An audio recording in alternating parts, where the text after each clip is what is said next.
Babylon का सबसे अमीर आदमी। कभी बहुत समय पहले, जब दुनिया आज जितनी तेज नहीं चलती थी, जब न मोबाइल थे न इंटरनेट, तब एक नगर था बेबीलोन। एक ऐसा शहर जो आज के इराक के क्षेत्र में स्थित था, परंतु उस समय वह दुनिया का सबसे समृद्ध, सुनियोजित और शानदार नगर माना जाता था। वहाँ की गलियां सुव्यवस्थित थीं, भवन ऊंचे और भव्य थे, और वहाँ के नागरिक ज्ञानी, अनुशासित और अत्यंत मेहनती थे। लेकिन क्या यह समृद्धि अचानक आई थी? नहीं, यह सदियों की सीख, बुद्धिमानी और पैसे को समझने की एक विशेष कला का परिणाम थी। और इन्हीं नागरिकों में एक नाम था अरकाद। अमीर कैसे बने? एक सवाल जिसने सब कुछ बदल दिया। कहानी शुरू होती है दो साधारण पुरुषों से, बैंसीर और कोबी। बैंसीर एक रथ निर्माता था और कोबी एक संगीतज्ञ। दोनों मेहनती थे, अपने काम में कुशल थे, लेकिन हमेशा तंगाली में रहते। एक दिन दोपहर की तपती धूप में बैंसीर एक अधूरा रथ बनाते हुए अचानक उदास हो गया। उसके माथे पर पसीना था, पीठ झुकी हुई थी, पर हाथ अब रुक चुके थे। तभी वहां कोबी आया। क्यों भाई, आज काम रोक दिया? कोबी ने पूछा। बैंसीर ने गहरी सांस ली। क्या फायदा इस मेहनत का कोबी? सालों से काम कर रहा हूँ, पर कभी पैसे जमा नहीं हुए। सपने तो बहुत हैं, पर जेब हमेशा खाली।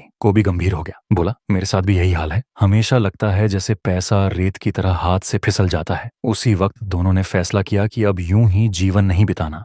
हमें सीखना होगा कि अमीर कैसे बना जाता है। और कौन सिखा सकता था उन्हें? सिर्फ एक नाम था जो उनके मन में कौंधा, अरकाद। अरकाद से मिलने का दिन। अरकाद अब एक प्रतिष्ठित व्यक्ति था।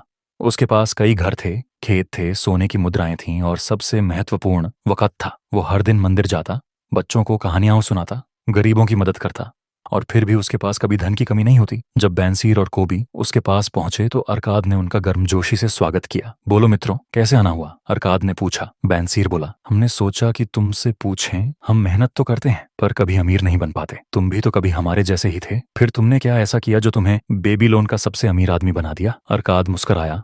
उसकी आंखों में अनुभव की चमक थी। तुमने सही सवाल पूछा है, उसने कहा, और जब इंसान सही सवाल पूछता है तो जवाब देने में मुझे खुशी होती है। अरकाद की कहानी, एक साधारण से खास बनने का सफर। जब मैं जवान था, अरकाद ने कहना शुरू किया, मैं मंदिर का एक लेखक था। पत्थर की तख्तियों पर लेख उकेरता था, घंटों बैठकर, धूप में, सर्दी में, लगातार। लेकिन महीने के अंत में हाथ खाली रहते। फिर एक दिन मेरी जिंदगी ने मोड़ लिया। एक अमीर साहूकार अलगमिश मेरे पास आया। उसने कहा, मेरे लिए व्यापार के नियमों की एक तख्ती बनानी है, काम सही से करना। मैंने तख्ती बनाई, और जब वो लेने आया तो मैंने उससे पूछा, हे महान व्यक्ति, क्या आप मुझे वह रहस्य बताएंगे जिससे आप इतने धनवान बने हैं? वो हंसा नहीं, न ही मुझे टालने की कोशिश की, बल्कि उसने कहा, जरूर, पर क्या तुम सच में सीखना चाहते हो? क्या तुम उसे अपनाने का साहस रखते हो? मैंने तुरंत कहा, हाँ। धन का पहला नियम, सबसे पहले अपने लिए बचाओ। अलगमिश ने कहा, हर बार जब तुम्हें कुछ धन प्राप्त होता है तो उसका कम से कम 10वां हिस्सा, 10% अपने पास रखो, और उसे खर्च मत करो। वह तुम्हारा है, सिर्फ तुम्हारा। बाकी से बाकी का जीवन चलाओ। ये बात साधारण लगती है, पर इसका असर असाधारण होता है। उस रात मैं बहुत देर तक सोचता रहा, क्या मैं अपने ऊपर इतना अनुशासन ला सकता हूँ? शुरुआत में बहुत कठिनाई हुई। मन हमेशा कहता,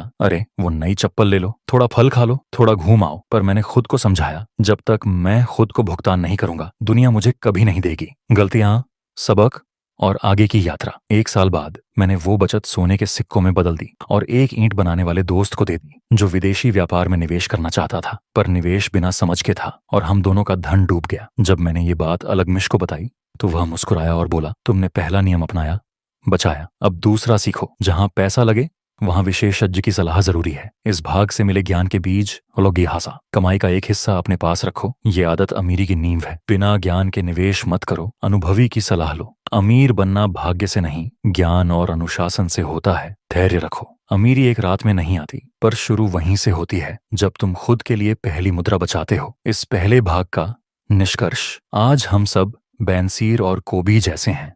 हम मेहनत करते हैं, सपने देखते हैं, लेकिन अक्सर पैसे को समझे बिना ही उसे गंवा देते हैं। पर अगर हम अरकाद से कुछ सीख सकते हैं तो वह है, धन को कमाने का रहस्य कोई रहस्य नहीं है, बस सटीक नियम है जो पीढ़ियों से अमीरों ने अपनाए हैं। अरकाद कहते हैं कि अगर तुम्हारे पास धन आता है और वो फिर चला जाता है, तो इसका मतलब है कि वो तुम्हारा कभी था ही नहीं। बेबीलोन की गलियां आज कुछ शांत थीं। बैंसीर और कोबी अब हर दिन अरकाद से मिलने आने लगे थे, जैसे एक प्यासा व्यक्ति रोज कुएं पर आता है। उन्हें अब यह समझ में आ गया था कि अमीरी अचानक नहीं आती, बल्कि यह ज्ञान, अनुशासन और अभ्यास से आती है। आज अरकाद ने उन्हें फिर बुलाया था, और आज का विषय था बचाने के बाद खर्चों पर नियंत्रण और निवेश की शुरुआत। बैंसीर ने उत्साहित होकर कहा, मैं अब हर महीने की पहली कमाई का 10% बचा लेता हूँ। कोबी ने भी सहमति जताई, मैंने भी शुरुआत कर दी है। अरकाद ने मुस्कुराकर पूछा, अच्छा, तो अब बताओ, क्या तुम्हारे बाकी खर्चों में कोई बदलाव आया? दोनों एक दूसरे की ओर देखने लगे। नहीं, असल में बाकी खर्च तो वैसे ही हैं, बेंसीर ने हिचकिचाते हुए कहा।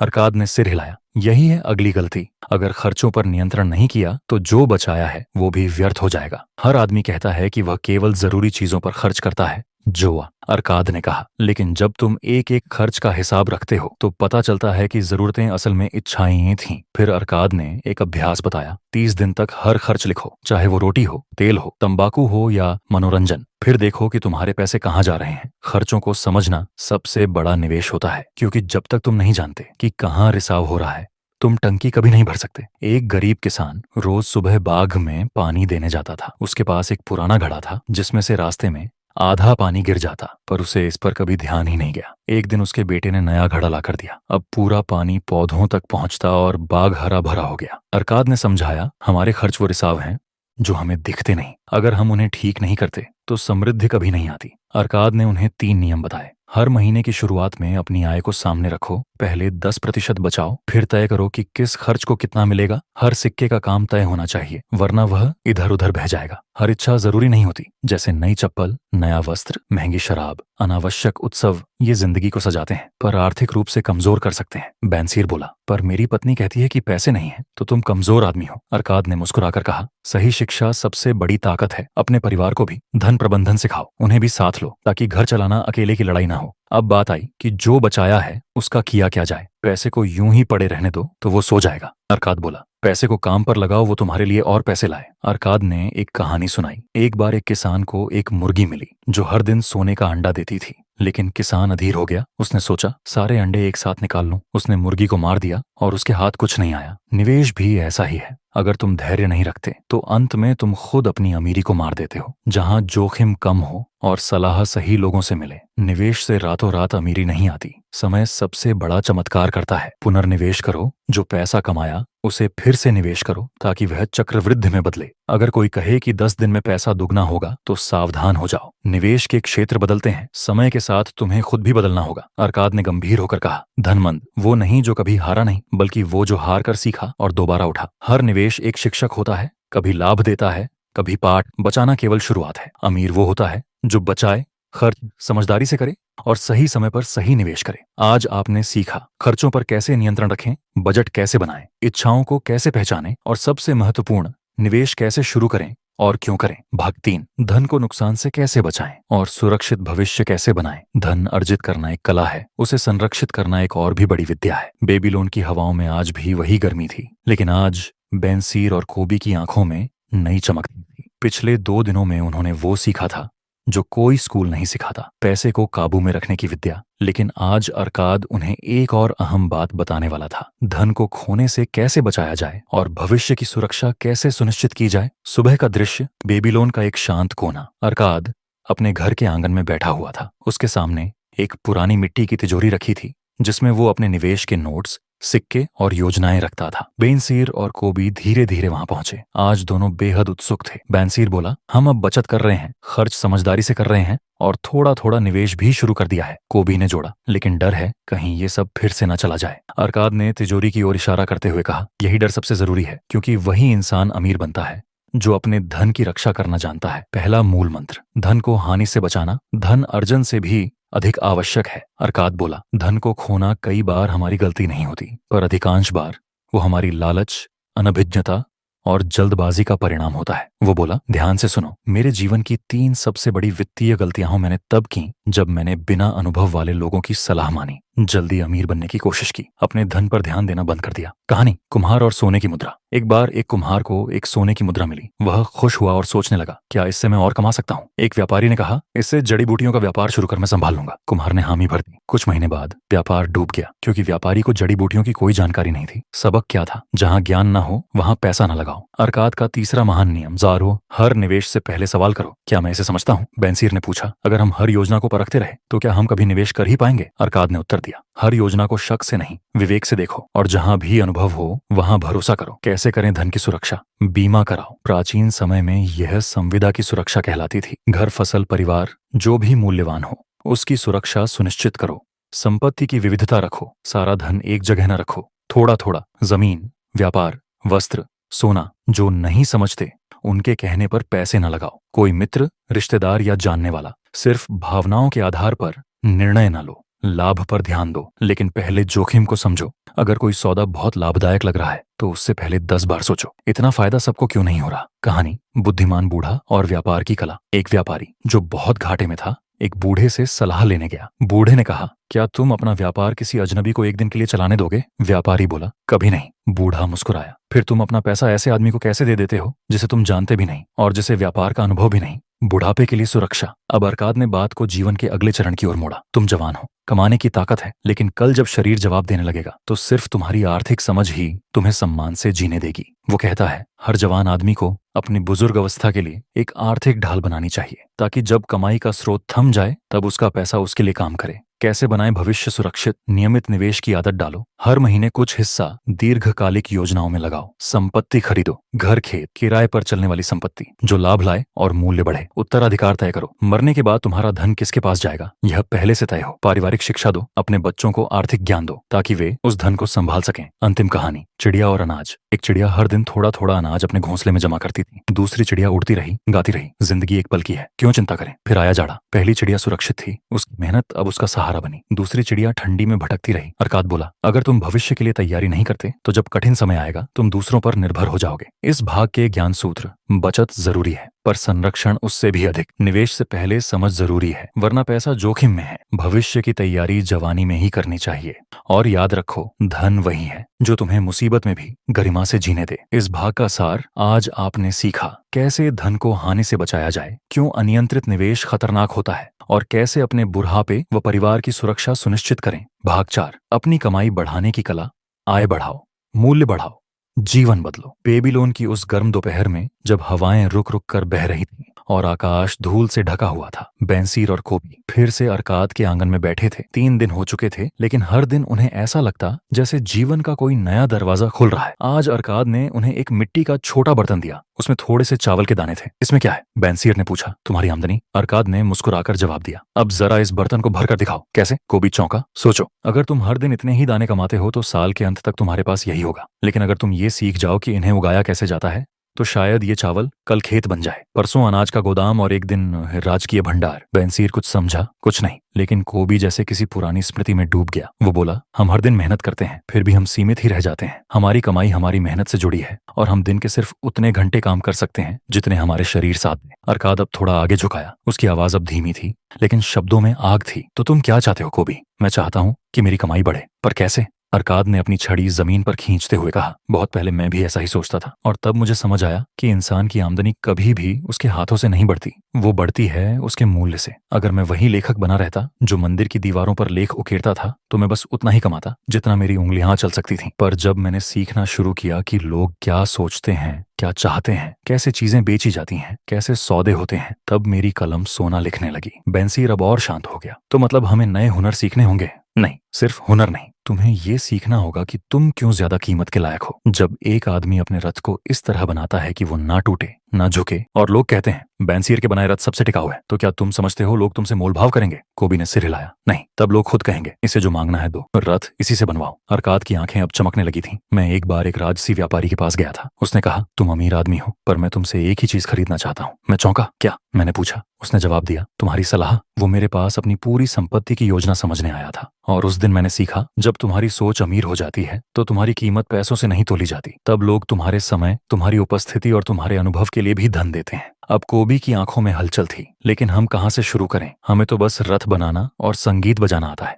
अरकाद ने लंबी सांस ली और कहा, किसी भी कला को पूर्ण बनाओ, उसमें नया लाओ, हर दिन कुछ अलग सोचो। क्या तुम जानते हो बेंसीर, अगर तुम अपने रथ में एक लकड़ी ऐसी लगाओ जो मौसम के अनुसार फैलती या सिकुड़ती नहीं, तो वो एक नवाचार है। और अगर तुम इसे बाकी रथ निर्माताओं से पहले कर लेते हो तो तुम सिर्फ कारीगर नहीं, सृजनकर्ता बन जाते हो। बेंसीर की आंखें अब चावल के बर्तन की तरफ थीं। तो मतलब अगर हम अपनी कीमत बढ़ा लें तो ये बर्तन अपने आप भरने लगेगा? नहीं, अरकाद ने मुस्कुराकर कहा, फिर तुम्हें नया बर्तन लेना पड़ेगा, क्योंकि जो आत्मा बढ़ना सीख जाती है उसे सीमाएं बांध नहीं सकती। तीनों देर तक चुप रहे। फिर अरकाद बोला, और सुनो, हर दिन एक सवाल खुद से पूछो, क्या मैंने आज खुद को कल से ज्यादा मूल्यवान बनाया? अगर जवाब हाँ है तो तुम्हारा जीवन सही दिशा में है, अगर नहीं है तो कल की आमदनी भी आज जैसी ही होगी, चाहे दुनिया बदल जाए। शाम की हवा अब ठंडी होने लगी थी, धूप अब सरक चुकी थी, पर बेंसीर और कोबी के भीतर एक और सूरज उग चुका था। भाग 5, घर की समृद्धि, परिवार की सुरक्षा और स्थायी संपत्ति का राज। बेबीलोन की गलियों में आज हल्की बूंदाबांदी थी, धूल के कणों को मिट्टी ने अपने भीतर समेट लिया था। मौसम शांत था, लेकिन बेंसीर और कोबी के मन में कुछ हिल रहा था। अब तक उन्होंने बहुत कुछ जाना था, धन कैसे कमाया जाए, कैसे बचाया जाए, कैसे निवेश किया जाए और कैसे अपने मूल्य को इतना बढ़ाया जाए कि लोग खुद चलकर उनके पास आएं। पर आज कोबी ने एक अलग बात छेड़ी। अरकाद, उसने कहा, हम अब थोड़ा बहुत कमा भी रहे हैं और संभाल भी रहे हैं, लेकिन क्या ये सब सिर्फ हमारे लिए है? अरकाद ने उसकी आंखों में देखा। क्या तुम डरते हो कि तुम्हारे पीछे तुम्हारा परिवार सुरक्षित नहीं रहेगा? कोबी चुप हो गया। हाँ, कभी कभी लगता है, अगर मुझे कुछ हो गया तो मेरी पत्नी, मेरे बच्चे, क्या वो अकेले लड़ पाएंगे इस दुनिया से? अरकाद के चेहरे पर एक भाव था, अनुभव और अपनापन का मिला जुला रंग। आओ, उसने कहा, आज मैं तुम्हें बताता हूँ कि कैसे एक घर अमीर होता है और क्यों घर की अमीरी आदमी की सबसे बड़ी पूंजी होती है। एक पुरानी बात, एक नई सीख, बहुत पहले की बात है। अरकाद ने कहना शुरू किया, जब मैं अभी सीख ही रहा था तो मैंने खूब पैसा कमाया, पर वो सब एक बैग में भरकर अपने घर ले जाता था और उस बैग को एक कोने में रख देता। मेरी पत्नी हर दिन उसे देखती, पर कभी उसे छुआ नहीं। एक दिन उसने कहा, ये जो तू ला रहा है वो सिर्फ तेरा है या हमारा भी? मैं चौंका। मैंने तो कभी सोचा ही नहीं था कि वो पैसा जिसके लिए मैं खून पसीना बहाता हूँ, वो अगर घर की दीवारों को मजबूत न करे तो उसकी कोई कीमत नहीं। घर सिर्फ दीवारें नहीं का नटिया नहीं होता। अरकाद बोला, घर वो जगह है जहां आदमी खुद को सबसे सुरक्षित समझता है। पर क्या वाकई ऐसा होता है? कभी बुढ़ापा आ जाए, कभी बीमारी, कभी कोई दुर्घटना हो जाए तो क्या ये दीवारें उसकी मदद करेंगी? नहीं। तब जो मदद करेगा वो है तुम्हारा बनाया गया आर्थिक कवच। कहानी, काठ का घर और तांबे की छत। एक लकड़हारा था जो हर दिन जंगल से लकड़ी लाकर बेचता था। उसने अपने परिवार के लिए एक सुंदर घर बनाया, लकड़ी का, छत पर सुंदर नक्काशी। एक दिन बारिश आई और तेज आंधी चली, घर का छज्जा उड़ गया, छत लीक हो गई और सारा सामान भीग गया। उसकी पत्नी बोली, क्या यही है तुम्हारी बनाई हुई सुरक्षा? लकड़हारा समझ गया। उसने अगली बार तांबे की छत बनवाई, मजबूत और टिकाऊ। अरकाद रुकता है और पूछता है, तुम क्या बना रहे हो? काठ का घर या तांबे की सुरक्षा? जब घर में सामर्थ्य आता है, गेहूं का आकार तय। जब एक आदमी अपने घर को संपत्ति बनाना शुरू करता है, अरकाद कहता है, तो वह सिर्फ धन ही नहीं जोड़ता, वह सम्मान, भरोसा और भविष्य जोड़ता है। एक घर जिसमें खाने के लिए जरूरत से ज्यादा है, हर महीने कुछ बचाया जाता है, बच्चों को शिक्षा देने का इंतजाम है और पत्नी को सम्मान के साथ हिस्सेदारी मिलती है, वो घर सिर्फ अमीर नहीं होता, वो शक्तिशाली होता है। कोबी ने पूछा, पर हम कहाँ से शुरू करें? अरकाद मुस्कुराया, शुरुआत वहीं से होती है जहाँ तुम हर सुबह जागते हो। अपने घर से सबसे पहले उस घर को किराए से मुक्त करो, अपना बनाओ, फिर उसमें वो चीजें भरो जो काम आए, दिखावे में न जाएं। फिर एक फंड बनाओ बुरे वक्त के लिए, और अंत में अपने परिवार को सिखाओ कि ये सब कैसे हुआ, ताकि जब तुम न रहो वो इसे और आगे बढ़ा सकें। कहानी, दिए की लौ और हवा। एक बुजुर्ग ने एक बार अपने पोते को एक दिया दिया, बोला, इसे जलाकर रखो, लेकिन ध्यान रहे ये हवा से बुझ न जाए। पोते ने दिया जलाया, लेकिन बाहर ले गया, हवा चली और दिया बुझ गया। बुजुर्ग ने कहा, दिया तो रोशनी देगा, लेकिन तब तक जब तक तुम उसकी रक्षा करना सीखो। धन भी ऐसा ही है, अगर तुम घर में उसे रोशनी की तरह रखो और हवा से बचाओ तो वो पीढ़ियों तक उजाला देगा। भाग 5 का अंत, लेकिन एक नए युग की शुरुआत। शाम ढल रही थी, बेबीलोन की रोशनियां धीमी धीमी जलने लगी थीं। बेंसीर और कोबी ने एक दूसरे की ओर देखा और पहली बार उन्हें महसूस हुआ कि अमीरी सिर्फ मेरे लिए नहीं होती, वो एक विरासत होती है, एक दिया जो तुमसे तुम्हारे बच्चों तक और उनसे उनके बच्चों तक जाता है, और तभी उसका मूल्य सिर्फ स्वर्ण मुद्राओं में नहीं बल्कि सम्मान, सुरक्षा और शांति में आंका जाता है। भाग 6, सोने को सोना कैसे बनाया जाता है। बेबीलोन की वो सुबह बाकियों से थोड़ी अलग थी। बेंसीर और कोबी अब सिर्फ सीखने नहीं, जीने के लिए आ रहे थे। हर दिन अरकाद की बातें अब उनके जीवन का हिस्सा बन चुकी थीं, लेकिन आज अरकाद उन्हें उस रहस्य से रूबरू करवाने वाला था जिसके बारे में उसने कभी सीधे बात नहीं की। एक रहस्य जो हर अमीर आदमी की रीढ़ होता है, जो उसे सिर्फ अमीर नहीं, अमीरों का बाप बनाता है। अरकाद की आंखों में चमक थी। उसने आज किसी कहानी से नहीं, एक सवाल से शुरुआत की। मान लो आज तुम दोनों को दोनों सोने की मुद्राएं मिल जाएं और कहा जाए कि 5 साल बाद इन्हें दोगुना करके लौटाओ, तो क्या करोगे? बेंसीर और कोबी ने एक दूसरे को देखा। कोबी ने कहा, हम निवेश करेंगे जैसे आपने सिखाया। कैसे? अरकाद ने पूछा। किसी व्यापारी में या खेतों में या किसी साहूकार को उधार? अरकाद मुस्कुराया। तो तुम सोचते हो एक बार निवेश किया और सोने का काम हो गया। असल जादू तो तब शुरू होता है जब सोना सोना पैदा करता है। ध्यान से सुनो, अरकाद बोला। धनवंत वो नहीं होता जो सिर्फ धन कमाता है, बल्कि वो होता है जो अपने धन को श्रमिक बना देता है। मेरे पास आज जितनी दौलत है उसका बहुत थोड़ा हिस्सा मैंने खुद कमाया था, बाकी सब वो धन है जो मेरे लिए काम करता है, कमाता है और कभी थकता नहीं। कहानी, पिता, पुत्र और तीसरी पीढ़ी का खजाना। बहुत पहले एक आदमी ने 100 सोने की मुद्राएं बचाई। उसने उन्हें किराए की दुकानों में लगाया। हर महीने उसे कुछ लाभ मिलता, वो उस लाभ को वापस निवेश करता। उसके बेटे ने वही क्रम जारी रखा। तीसरी पीढ़ी जब पैदा हुई तो उसके लिए पहले से ही 5 मकान, 3 दुकानें और खेत तैयार थे। वो बच्चा अमीर नहीं था क्योंकि उसके पास पैसे थे, बल्कि इसलिए क्योंकि उसके पैसे ने अपने जैसे और पैसे पैदा कर दिए थे। कोबी अब सचमुच चौंका। तो क्या हम ये कहें कि धन को जितना समय और धैर्य मिलेगा वो उतना ही फलता फूलता जाएगा? बिल्कुल, अरकाद बोला। इसे कहते हैं चक्रवृद्धि। यह सबसे बड़ा रहस्य है जो अमीर गरीब से छिपा कर रखते हैं, क्योंकि गरीब आदमी सोचता है पैसा एक बार आए, खर्च हो और बात खत्म, जबकि अमीर आदमी हर मुद्रा से पूछता है तुम मेरे लिए क्या कमा कर ला सकती हो? तब बेंसीर ने पूछा, पर अगर हमने वो लाभ खर्च कर दिया तो? अरकाद मुस्कुराया, तो फिर तुम बीज खा गए, फल नहीं। लाभ को कभी स्थायी आमदनी बनने का मौका दो। वो एक पेड़ है और हर पेड़ को पहले जड़ें चाहिए, फिर पत्ते। अगर तुम जल्दबाजी करोगे तो धन आएगा, रुकेगा नहीं। कहानी। बगीचे का मालिक एक बगीचे वाला था जिसके पास 3 पौधे थे। वो हर बार फल आते ही सब बेच देता। पड़ोस में एक और बगीचा था। वह फल का थोड़ा हिस्सा बेचता, थोड़ा बीज बनाकर फिर बोता। 5 साल बाद पहले के पास 3 ही पेड़ थे, दूसरे के पास 30। समझे तुम? अरकाद ने पूछा। हर लाभ को तुरंत भोग मत बनाओ, कभी कभी उसे फिर से बीज बनने दो। तो हमें करना क्या है? अरकाद गिनती नहीं करता। वो कभी 3 नियम या 5 तरीके नहीं बताता। वो बस एक वाक्य कहता है, तुम्हारा धन तुम्हारा कर्मचारी है। अगर वो खाली बैठा है तो दोष सिर्फ तुम्हारा है। हर उस सिक्के को जो बचा है एक ऐसा काम दो जिससे वो और सिक्के पैदा करे, और जब वो नए सिक्के आए उन्हें भी उसी काम पर लगाओ। समय से मत लड़ो, उसे अपना साथी बनाओ। अरकाद ने अपनी अंगुली से मिट्टी पर एक वृत्त बनाया। ये समय है, उसने कहा। जब तुम इसे धैर्य के साथ घुमाते हो तो ये एक चक्र बनता है जिसमें धन बढ़ता है, गुणा होता है, और फिर तुम्हें कोई उससे आजादी मिलती है। पर अगर तुम घबराए तो ये समय तुम्हें पीछे की ओर खींचता है और तुम्हारी मेहनत फिर एक ही जगह घूमती रह जाती है। भाग 6 का सार, एक शून्य से अनंत तक की यात्रा।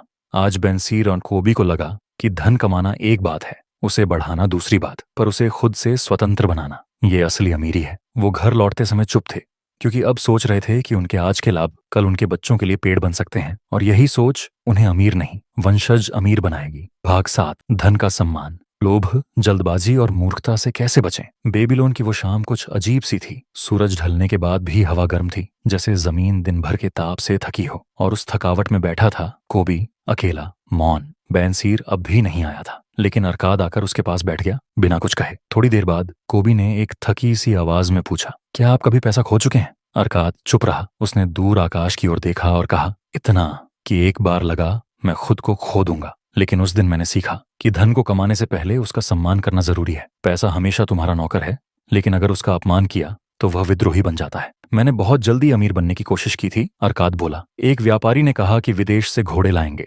और 3 गुना मुनाफा होगा। मैंने बिना सोचे समझे सब निवेश कर दिया, और एक दिन वो व्यापारी लापता हो गया। कोबी ने पूछा, क्या आपको बहुत दुख हुआ? नहीं, अरकाद ने कहा। मुझे शर्म आई, क्योंकि मैंने उस धन का सम्मान नहीं किया जो मैंने सालों की मेहनत से कमाया था। लाभ, वो फंदा जो चुपचाप कसता है। अरकाद बोला, कोबी, धन को सबसे तेज नष्ट करने वाली चीज है लोभ। लोभ कहता है आज सब चाहिए, कल नहीं देखा जाएगा। लोभ कहता है शॉर्टकट ले लो, पर वो शॉर्टकट तुम्हें कहीं भी नहीं पहुंचाता सिवाय नुकसान के। कहानी। 3 व्यापारी और सोने की पोटली। 3 व्यापारी यात्रा पर निकले।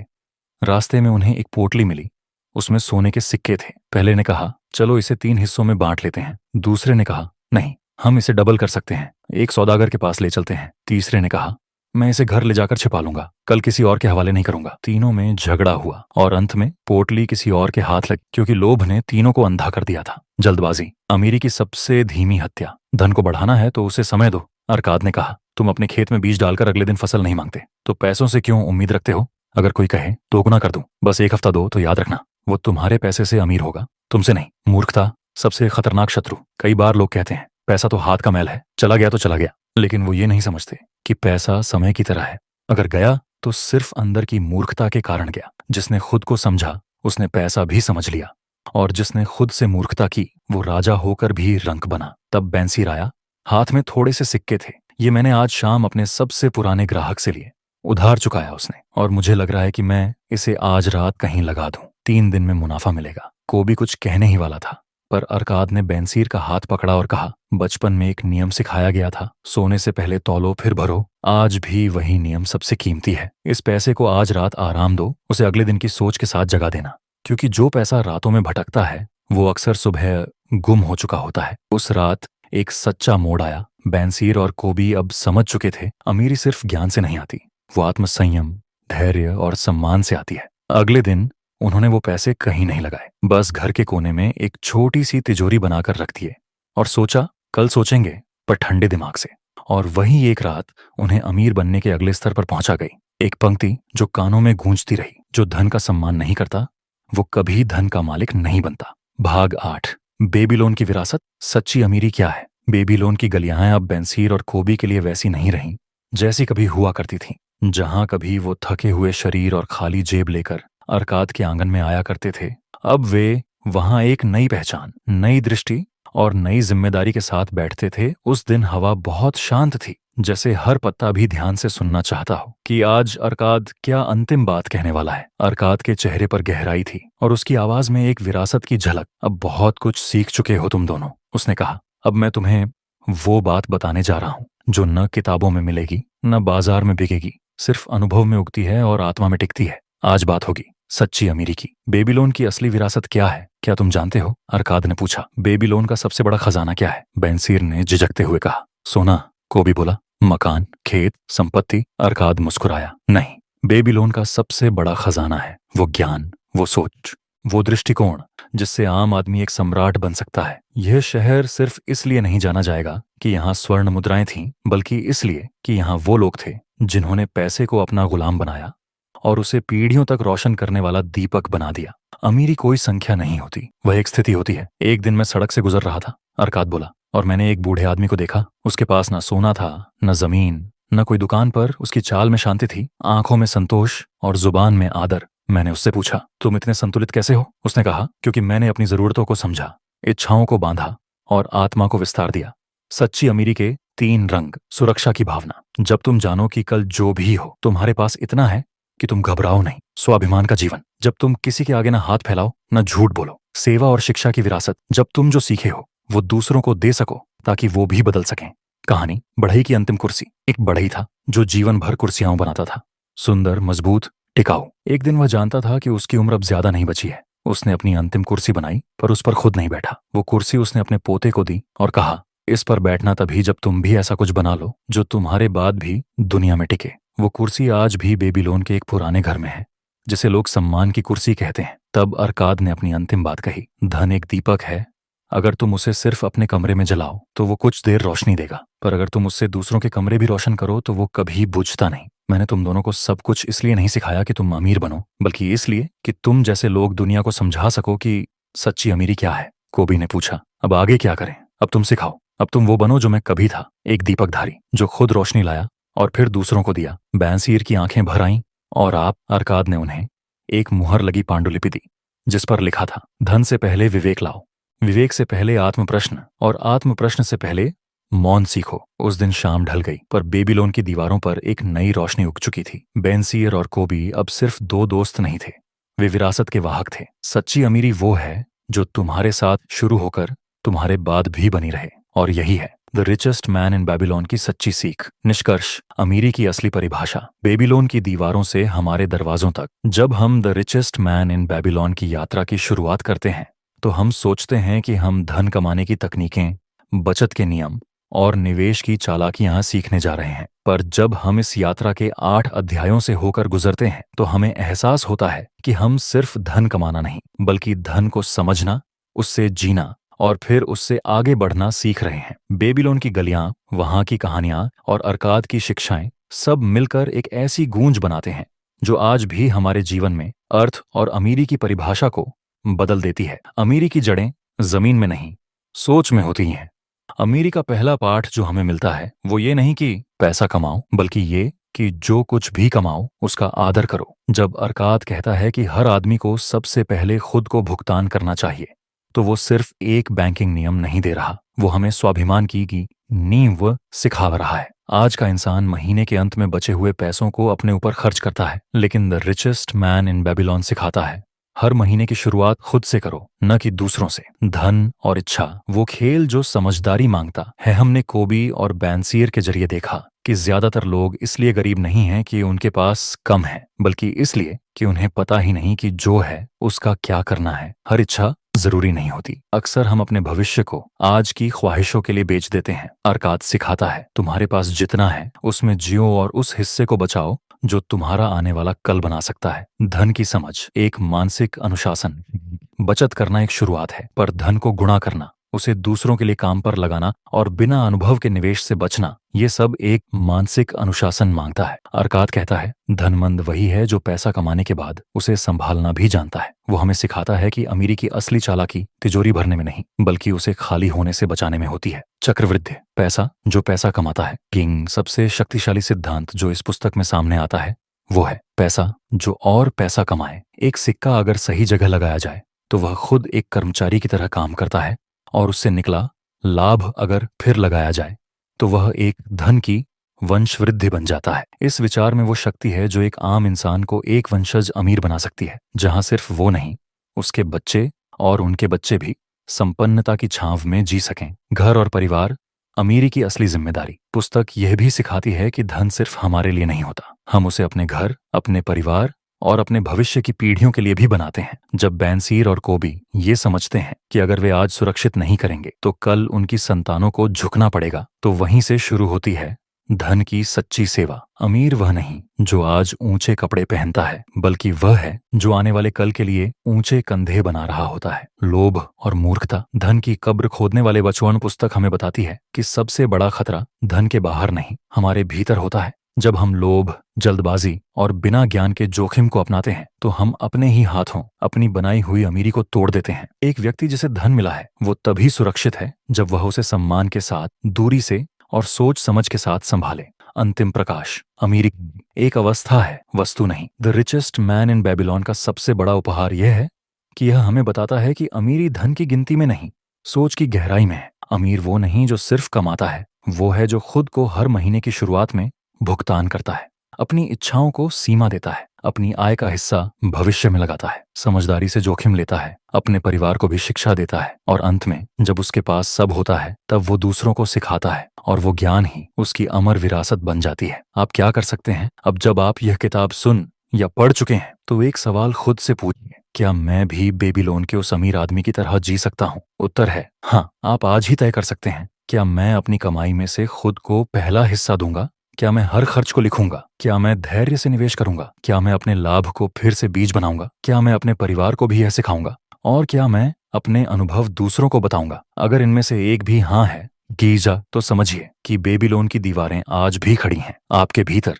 ही रिचेस्ट मैन इन बेबीलोन एक किताब नहीं, एक दीर्घकालिक आवाज है जो समय के पार जाती है और हर पीढ़ी को बताती है, अमीरी विरासत में नहीं, विचार में है। आज आपने यह सीख लिया, अब समय है उसे जीने का।